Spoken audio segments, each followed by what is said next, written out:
Est-ce vraiment nécessaire d'acheter un MacBook Pro quand on développe des applications mobiles? Quand on voit le prix d'un MacBook, on peut vite se poser cette question. Et pourtant, j'ai moi-même vendu mon PC Windows et acheté un MacBook Pro à plus de 3000 €. Et je vais te dire dans cette vidéo pourquoi je suis passé chez Apple. Avant toute chose, je vais rapidement te parler de mon utilisation du Mac. Il n'est pas nécessaire de se battre sur le fait que Windows ou Linux est mieux que macOS, ou inversement. Je crois qu'il y a un produit pour chaque besoin et chaque utilisateur. Et dans mon cas, il me fallait un Mac, et en plus un Mac puissant. Je suis donc parti sur un MacBook Pro 2019 avec un processeur i9 à 8 cœurs. Plus le processeur sera puissant et plus les builds iront vite. C'est-à-dire que l'application se construira rapidement sur le téléphone. Et ça, niveau productivité, c'est primordial pour éviter d'être coupé trop souvent dans son travail. Aujourd'hui, j'ouvre rapidement mes logiciels et les lags ont quasiment disparu, même lorsque j'utilise des logiciels gourmands comme la suite Adobe ou un éditeur de code. Le disque SSD de 1 Tera est essentiel pour moi, avec tous les logiciels, les données, les vidéos, les applis. J'ai aussi 16 Go de RAM car je fais tout le temps tourner plein de logiciels gourmands en même temps et l'ordinateur doit garder sa performance. Je donne plus de détails dans ma formation App Creator Pro sur les configurations de MacBook minimales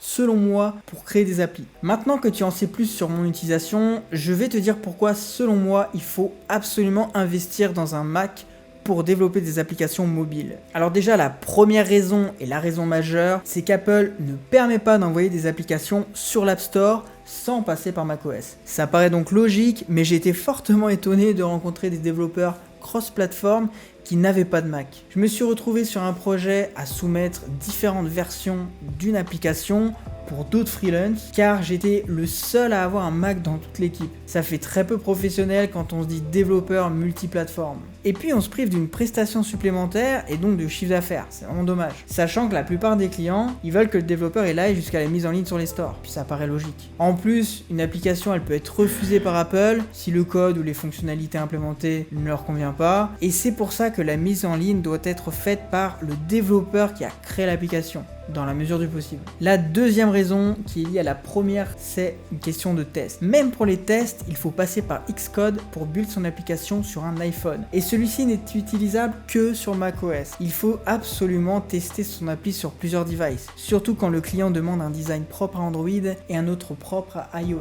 Et comment pourrais-tu implémenter un design Cupertino si tu ne peux pas le tester sur un iPhone? Il y a aussi des fonctionnalités comme les achats in-app, c'est-à-dire les paiements dans l'application qui ne peuvent être testés que sur de vrais iPhones. Et pour ça, il faut obligatoirement un Mac pour build l'appli dessus.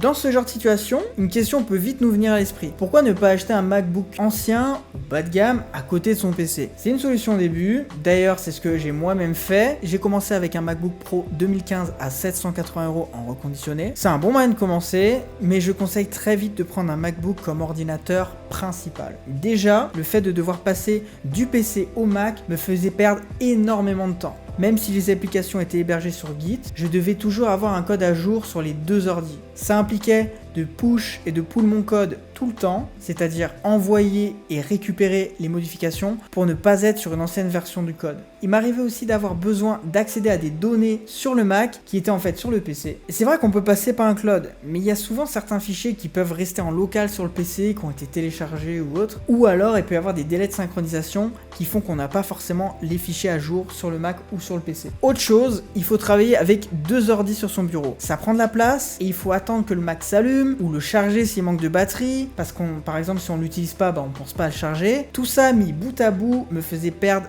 beaucoup de temps. Enfin, l'autre point négatif, c'est qu'avec deux PC, on a moins de budget et donc moins de performance. Avec mon MacBook Pro i5 de 2015, je mettais parfois plusieurs dizaines de minutes pour build de grosses applis iOS. Et quand tu te rends compte qu'après 20 minutes de build, il y a une erreur dans le code qui prend seulement 1 minute à corriger, c'est très contre-productif. Idem pour l'espace de stockage. On est très vite à court, même avec uniquement des logiciels qui sont installés. Et par exemple, un 128 Go sera plein avec uniquement des logiciels comme Xcode ou la suite Adobe. Quand j'ai pris mon MacBook Pro 2020, j'ai revendu mon Asus ROG de 4 ans à 450 € et mon ancien Mac à 650 €.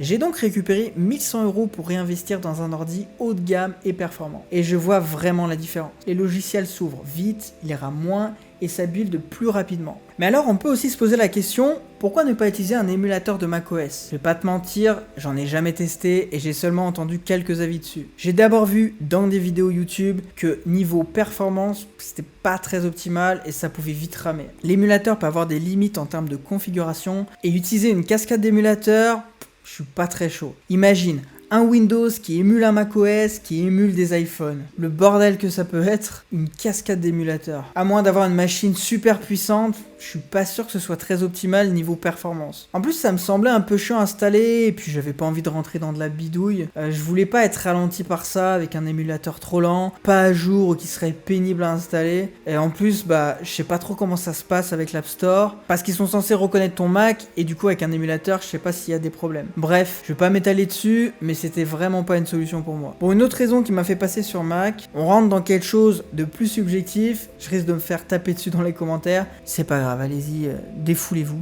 Mais c'est au niveau du design et de l'OS. Je trouve macOS plus clair, que ce soit pour trouver un réglage, une application ou déplacer un fichier.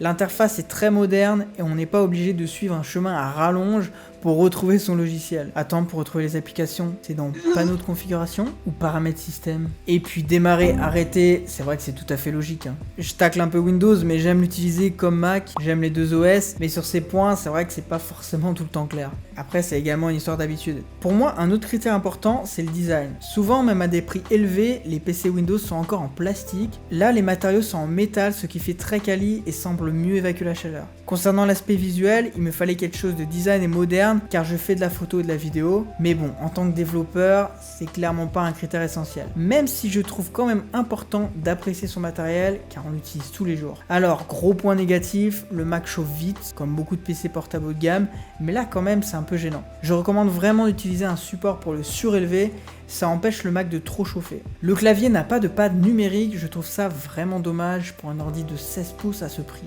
Les haut-parleurs sont de très bonne qualité et l'écran Retina est très beau selon moi. La touch bar, je trouve ça un peu gadget, mais le Touch ID, il est pratique. Se connecter avec l'empreinte peut faire gagner un peu de temps quand on est développeur, car on doit souvent s'authentifier. Ce Mac est aussi 600 grammes plus léger et 2 fois plus fin que mon ancien Asus ROG pour une même taille. Ça le rend pratique à transporter et plus léger. Par contre, je le trouve mauvais en autonomie de batterie. Faudrait que je teste en déplacement sans avoir l'écran branché, mais pas terrible là-dessus. Enfin, macOS intègre beaucoup de logiciels comme la capture vidéo, un équivalent au pack Office, Time Machine pour les sauvegardes, un enregistreur audio, bref, beaucoup de logiciels qui viennent avec le Mac quand on l'achète. Reste la question qui est fâcheuse, c'est celle du prix. Les MacBooks ont beau être de belles machines, ils sont clairement très chers par rapport à leur coût de production. En dessous de 1000 €, il ne faut pas espérer quelque chose de très performant, mais pour commencer, tu peux déjà trouver un MacBook reconditionné, ce qui est toujours pas mal. Après, l'avantage des Macs, c'est qu'ils se revendent très facilement. Je compte fournir des conseils dans ma formation App Creator Pro pour t'aider à choisir le Mac adapté à ton budget. Je te donne aussi des idées pour faire des économies lors de l'achat et lors de la revente de ton matériel. En tout cas, merci d'avoir regardé cette vidéo. N'hésite pas à t'abonner si tu veux voir d'autres vidéos dans ce style. Et moi, je te dis à bientôt.